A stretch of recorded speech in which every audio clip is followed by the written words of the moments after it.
Bonjour à tous, dans cette vidéo on va parler des tâches récurrentes. Ça va être une vidéo un peu différente que d'habitude parce qu'on va pas être que dans la technicité de Monday, mais on va être aussi un peu dans le project management. Vous allez voir un peu de la valeur qu'on amène souvent dans nos séances, dans nos différentes séances de consulting.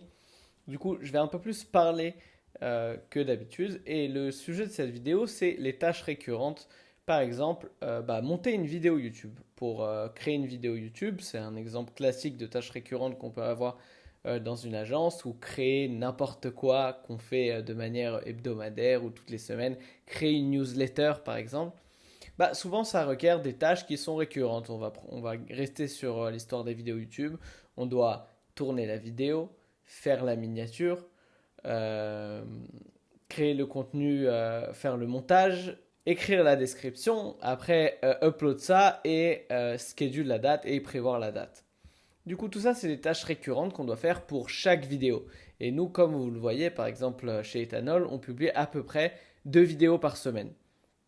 Du coup, comment gérer ça? Je ne vais pas vous répondre que techniquement sur Monday, mais un peu en règle générale, comment j'implémenterai ça? Quelle serait mon approche pour la conduite du changement à ce sujet-là?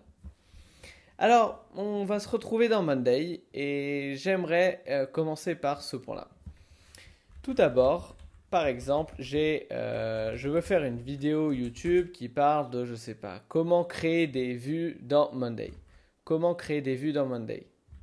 Ça, c'est mon petit outil qui va écrire à ma place. Parfait. Et souvent, j'ai des étapes différentes. Je pense que la première étape dans la conduite du changement, ça serait de simplement écrire notre tâche sur notre board de tâches. Et dans les updates, dans les mises à jour, ici, avec ce petit bouton, mettre une checklist des différentes étapes. Filmer la vidéo, première étape, par exemple. Faire la miniature, deuxième étape. Écrire la description. Et dernière étape, upload la vidéo sur YouTube, par exemple. Parfait. Maintenant, on peut utiliser le petit bouton checklist et créer notre mise à jour dans Monday. J'appelle ça vraiment le niveau 1. Pourquoi? Parce que cette option est très flexible. Si demain je recrée une tâche de créer une vidéo YouTube, je vais pouvoir changer très rapidement mes updates. Par contre, l'inconvénient, c'est que c'est pas hyper visuel et qu'on doit à chaque fois rentrer dans les mises à jour. Mais au moins, dès qu'on coche ici, ça s'update directement ici. On voit les petits points petit à petit devenir de plus en plus verts. Hop, écrire la vidéo, upload la vidéo YouTube. Du coup, ça c'est la première option et c'est ce que je ferai pour les 3-4 premières vidéos. Pourquoi? Parce que de cette manière, on va voir les changements potentiels qu'on va avoir dans le futur. Aujourd'hui, nos tâches sont ces 4-là, mais plus on va le faire, plus on va comprendre que nos process sont différents.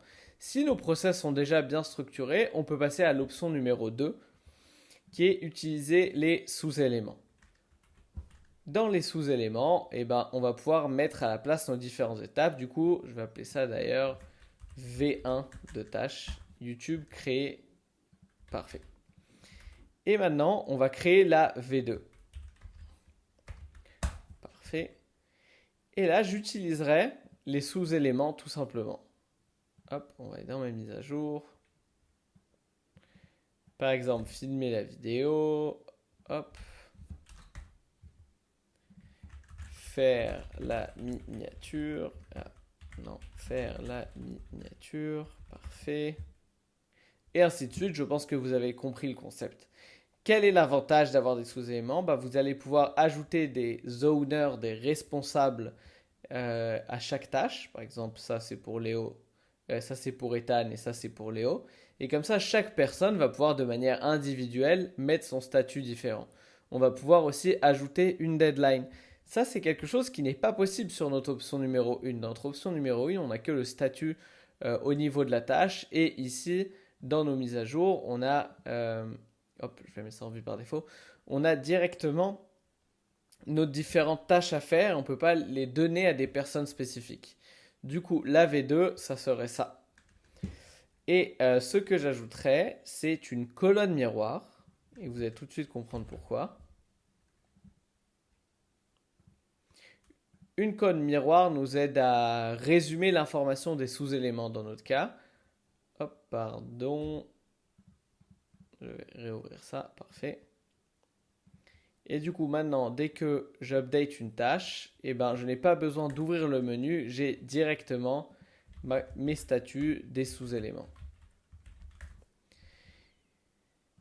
Et on est parfait, on est good. Du coup, si on a réussi à mener à bien cette option 2, 3, 4 fois sur des tâches récurrentes, on peut faire ça. Et du coup, à chaque fois, on écrit manuellement. On doit écrire manuellement nos sous-éléments. Et maintenant, je vais vous montrer peut-être la V3 qui serait avec les automatisations. On pourrait, si on a vraiment des tâches vraiment récurrentes à peu près tout le temps, créer une automatisation qui dit que quand une item, on va créer ça manuellement, du coup on va dans gérer, créer une automatisation. Quand une item est créée, créer des sous-éléments automatiquement. Et par exemple, ça sera faire la miniature, créer l'automatisation. Et on va pouvoir d'ailleurs en ajouter d'autres. Et toutes nos sous-tâches qu'on connaît déjà. Comme on a déjà fait le travail une première fois simplement dans les mises à jour, une deuxième fois en écrivant manuellement dans les sous-tâches, maintenant la troisième fois, c'est-à-dire dès que notre process est clean et qu'on le connaît déjà exactement et parfaitement, et bien là on va pouvoir l'automatiser de A à Z et gagner énormément de temps dans la mise en place de tout ça. Par exemple, filmer la vidéo YouTube. Hop, créer l'automatisation. Et par exemple, maintenant, si j'écris V3 YouTube, automatiquement, mes sous-éléments vont se créer. Voilà, il y a aussi une option numéro 4, mais que je vais, je pense, garder pour une autre vidéo et qui est pour des process vraiment très très clairs dès qu'on les connaît vraiment toutes les étapes une par une.